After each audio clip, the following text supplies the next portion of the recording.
Salut à tous, c'est Sharky. On se retrouve aujourd'hui, on va parler de la bankroll, une vidéo très importante.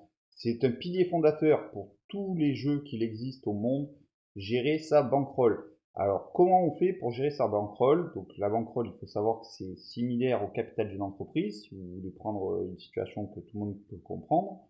Une entreprise, elle a un capital et elle va investir des petits morceaux de ce capital pour espérer faire des profits sur le long terme. Voilà.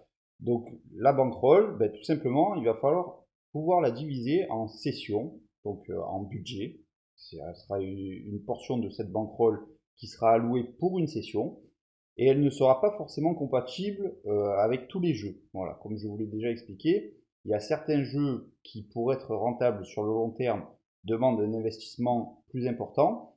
Donc on ne pourra pas, avec la même bankroll, on ne pourra pas forcément jouer au même jeu, ou du moins de la même façon. Donc une fois que vous avez votre bankroll, le plus important en fait, ça va être de pouvoir la suivre, la gérer et la faire évoluer. Donc comment faire pour simplement suivre sa bankroll? Donc moi, ben, j'ai une méthode très simple qui coûte pas cher, c'est de vous acheter tout simplement un cahier dans lequel vous allez prendre une page par session, vous allez marquer donc ben, votre date, vous allez marquer votre capital de départ, votre bankroll totale et la diviser avec le jeu que vous allez faire. Vous allez prendre votre budget et marquer à la fin de la session ben, ce qu'il en est. Si vous êtes en plus, en moins, etc. Donc là, on ne parle pas de faire des graphiques ou des choses très compliquées. On demande juste de le marquer sur un cahier pour justement ben, pouvoir voir l'évolution de votre bankroll et l'endroit là où ça a marché, les endroits où ça n'a pas marché. Ça vous permettra de vous remettre en question plus facilement, de comprendre le pourquoi. Est-ce que c'était ben, un souci, je sais pas moi, c'était une période où vous étiez très occupé, occupé à autre chose.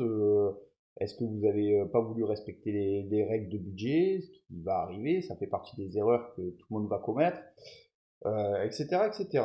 Parce que la remise en question, donc ça aussi je l'ai déjà dit, des erreurs vous en ferez toujours. Et dans les jeux d'argent, vous en ferez encore plus parce que la variance viendra rajouter, en plus de vos erreurs, des périodes de perte.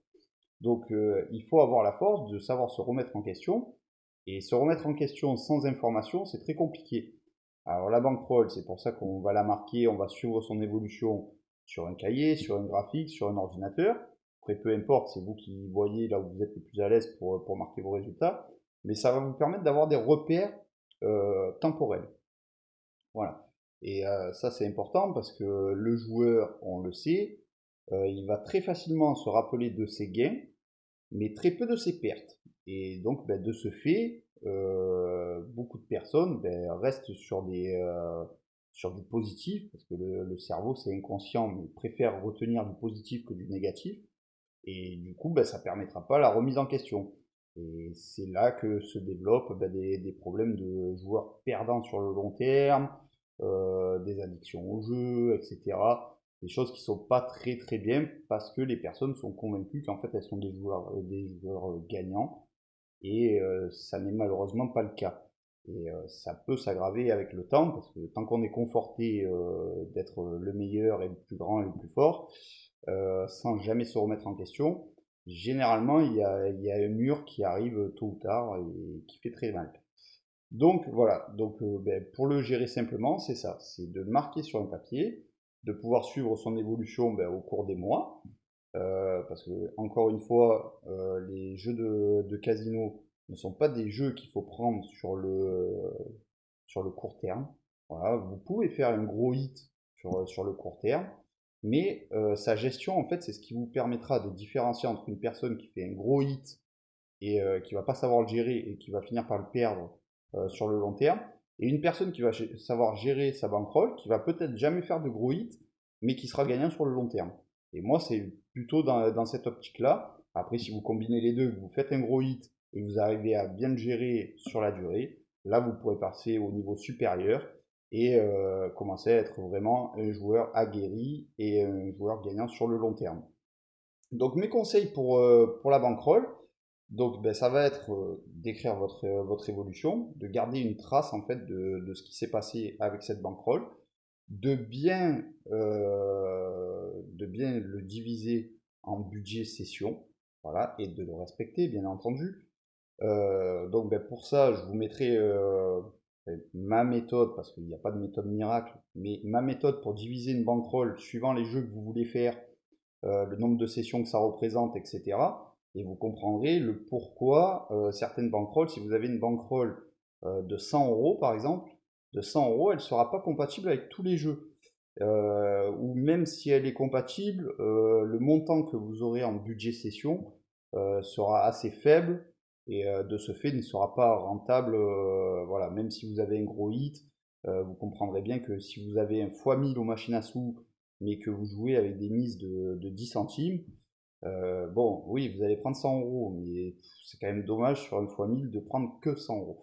Voilà, c'est la chose, parce que les x1000, il n'y en aura pas beaucoup, et que quand vous les avez, ben, c'est quand même plus intéressant quand vous avez au moins ben, une petite euro qui est placée dessus, 50 centimes au minimum, pour avoir un gain qui ressemble réellement à un gain.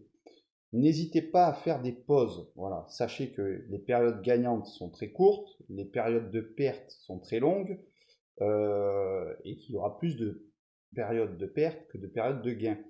Donc, d'où la gestion carrée de la bankroll.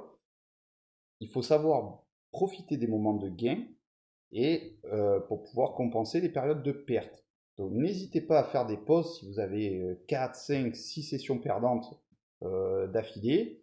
Tout dépend le rythme auquel vous jouez, mais ça arrivera. Il y a des périodes qui sont plus ou moins longues. Et de ce fait, il faut savoir faire une pause. Voilà. Le jeu n'attend pas après vous, il était là avant vous, il sera là après vous. Et voilà, il faut savoir gérer son temps. Le but étant, les jeux de casino, c'est vraiment pas un sprint, c'est vraiment pas quelque chose où il faut gagner sur l'instant présent, ou dans la semaine, ou dans le mois, etc. C'est vraiment un travail à faire en mode marathon. Voilà, c'est au plus vous allez durer dans le temps, au plus vous allez réussir à faire de sessions avec la même bankroll, au plus vous avez la possibilité de la faire évoluer et vous maximisez vos chances ben, de tout simplement pouvoir progresser et avancer sur le long terme dans le casino. Voilà. Donc après, en cas de perte totale de votre bankroll, faites une pause, ça c'est obligatoire.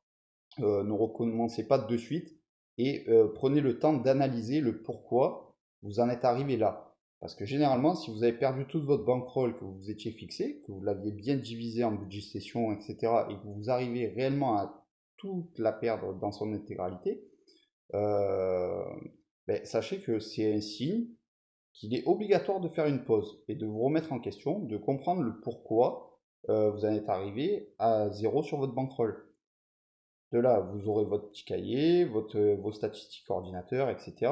Vous aurez fait votre suivi de bankroll. Et là, vous allez analyser le pourquoi. Est-ce que j'ai fait des sessions trop rapprochées? Est-ce que j'étais dans un mauvais état d'esprit? Est-ce que j'attendais quelque chose d'incroyable qui n'est pas arrivé? Voilà, c'est toutes ces petites remises en question qui vont faire que le temps que vous reconstruisiez une bankroll et que vous puissiez repartir à l'attaque, il sera passé du temps, vous aurez fait un point sur la situation, et si vous avez constaté des erreurs que vous avez commises, vous serez à même de ne pas les recommettre plus tard. Voilà. Donc, ben voilà, il faut apprendre de ces erreurs, c'est très important. Les erreurs sont une opportunité, les échecs aussi, mais ils sont une opportunité que si on se donne la peine de porter réflexion sur pourquoi c'est arrivé, comment c'est arrivé et qu'est-ce que je vais mettre en place pour plus que ça arrive. Voilà. C'est autant de choses qui seront très importantes.